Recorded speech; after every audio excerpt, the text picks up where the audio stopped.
पिलायो साथीले विश्वविद्यालय हो प्रथम विश्वविद्यालय हो सम्पूर्ण जानकारी विषय यहाँ विद्यालय नै बेसाले पुरस्कार लले भन्ने सिकाउले म भन्ने माथिको थर्टी छु केबेले बिजाली हो केबेले बिजाली हो पुरस्कार दिनु लागि त पुरस्कार पाउँदै किटिपुरे सशस्त्र बोर्ड किटिपुरे क्षेत्र बिना भाइ चले जो प्रस्ताव जिउले कसो चौडी बिहार जान्छु जिउसो बिहार चौडी पनि बिउ बिहारले मान्दा बिहार छौ मान्दा बिहार मान्दा मला कृष्ण चन्द्र काका सिज कराजे नेले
Josna ni heritage homes pakai kita sudah saya banyak lah. Tapi kami betul-betul dikira Josna ni heritage homes ni dulu mulai heritage homes ko ada sebenarnya ada sancalan sendiri kita satis ya. Kami sampai nanti swagat dalam pawai itu mesti lah. Tapi kami poin itu Josna ni heritage homes tadi newari post like kosong. Kami tu poin lah saat ini boleh Josna ni newari post ko lagi एकदम famous lah. अनि उसमा तपाईहरुले के 84 व्यञ्जन post युट्युबमा पनि राखेको छ पेजमा थियो होला त्यो हेरेर अनि साथीहरुले पनि यस्तो हुन्छ भन्ने चर्चा त्यही भएर हामी पनि एकचोटि गरौँ न त यहाँ भनेर साथीहरुले भन्नुभयो अनि विशेष गरी हामी जनसाधारण ल जाउँ आज त्यहाँ पोस्ट गर्नुपर्छ हामी त्यहाँ त के ठाउँ पनि खुवाउनुहुन्छ ठाउँमा राखेर हरेक हरेक आइटम छ भन्ने भनेपछि हामी चाहिँ एउटा ग्रुप थियो हाम्रो लगभग गरौँ सल्लाह गरौँ न भनेर हामी साथीहरु मिलेर अनि यो नेवारी भोज आज जुन तपाईहरुले चाहिँ खानुभयो नि त कस्तो लाग्यो तपाईहरुलाई स्वाद एकदम अन्तको भन्दा जोस्नेनीकोमा के स्वाद फरक पाउनु अनि एकदम बेस्ट भोज त हामीहरु पनि भक्तपुरमा पनि भोज खान्छौँ तर यहाँ पनि विशेष अझ फरक रहेछ अझ एउटा टाकु ठाउँ के कठाउँ भन्नु के विशेष रहेछ त्यो चाहिँ भक्तपुरमा नपाइने भक्तपुरमा अर्कै भन्थ्यो भ्याबर ठाउँ भन्थ्यो कि त्यो चाहिँ विशेष हो नेवारको त्यो जुन प्रचलन थियो त्यो यहाँ रहेछ अझ बुला चाड हुन्छ नि त्यो पनि रहेछ त्यो चाहिँ लगभग अरूतिर चाहिँ हराइसकेको छ तपाईहरुले यो जोगाइराख्नु हो भन्दा चाहिँ अब यहाँ आएर फेरि रिफ्रेस भयो मिनिस्ट्री समूह मिसनरी भनेकै हामीले नेवारी कल्चर जुन हराइसकेको कल्चर हुन्छ त्यसलाई प्रिजर्भ गर्नको लागि हामी अघि बढिरहेको छौँ। त्यसरी 84 व्यञ्जन खाएकोमा पनि टिकुटी राखेर 84 व्यञ्जनै राख्छौँ। जोडिएर हाम्रो बिहामा मात्र अब फेरि वैशाखमा डिमान्ड भएको हुनाले फेरि हामीले वैशाखमा हुन्छ तपाईँहरूलाई पनि हामीले इन्भाइट गरौँ त्यो बेलामा होइन। धन्यवाद तपाईँहरूलाई एकदम धन्यवाद। हामीले पनि अब एउटा स्वाद फरक स्वाद अहिले जुन हाम्रो संस्कृति हराउँदै गइरहेछ मौलिक संस्कृति जुन हाम्रो भोजबाट बिस्तारै परिवर्तन भएर बफेटतिर लागिरहेछौँ हामी। तर फेरि मेरो विचारमा लाग्छ हामी नेवारी भोजको सिस्टम हो जुन परिकार क्रमशः मिलाएर राखिएको हुन्छ भनेर मैले पढेको छु। जुन पचाउने लास्टसम्म आउँदा त्यो ऐलासम्म आउँदा जति खाएको त्यसलाई पचाउनलाई पौवा अनि ढौल आएपछि दही आइसकेपछि जुन अनि रक्सी हाम्रो लोकल स्वादको रक्सी आउँछ त्यसले चाहिँ शरीरलाई एकदम हाइजेनिक रूपमा फाइदा गर्छ भनेर मैले पढाएको थिएँ। हामीले खाइरहेको थियौँ खानाहरूकोमा आएर एकदम ढिँडो एउटा त्यो संस्कृति तपाईँहरूले ढिँडो गराउनु त्यसलाई तपाईँहरूलाई धेरै धेरै धन्यवाद। शुभ नाम मेरो रवि किरण बज्राचार्य भक्तपुर चेतना जब एक आवाज प्रकट किया से हमने सबको तो सोने भी खाया जाएगा है ना मैं अलीना पतली के जो भी और ये विशेष मसाला ले समोसा आने वाला होसुनी समोसा जिने रात्रि है छ अब शुभ रात्रि अरे चाहिँ जाकल बोल हे मल्ने पटो छुट्टाको छोटो लगेछ नि हम हकम काम हेलो चेक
पाजया दरबारा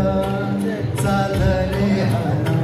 मेना पाजया दरबारा सोवन्ने दुया यामै सोवन्ने दुया यामै कपेया लकुचे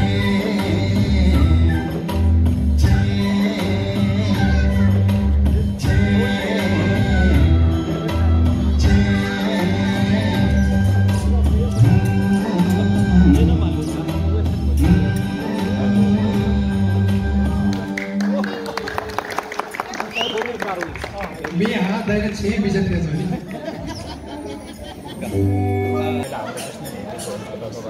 स्वागत छ तपाईले भक्तपुरबाट चाहिँ यति टिम लिएर आउनु भएकोमा एकदम हामी जोस्ननीको सम्पूर्ण यहाँ तपाईलाई हामी स्वागत गर्दछौँ र तपाईले सुरुमा यो जोस्ननी नै रोज्नुको कारण के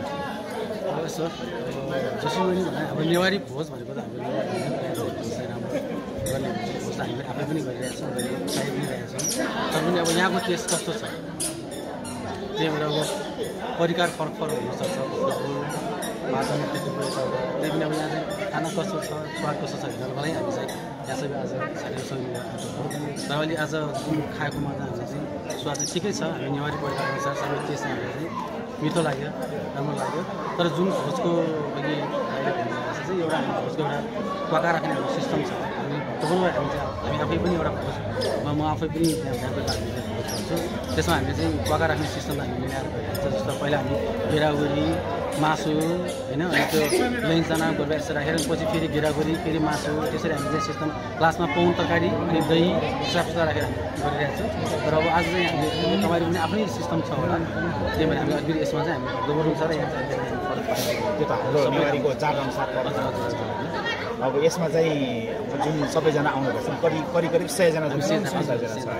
100 जनामै सन्तुष्ट सबैजना हुनुहुन्छ अघि हामी दाइजो कुरा गरेर दिदी हजुरसँग उहाँले चाहिँ ठिकै छ खाना खाइदिनुहुन्छ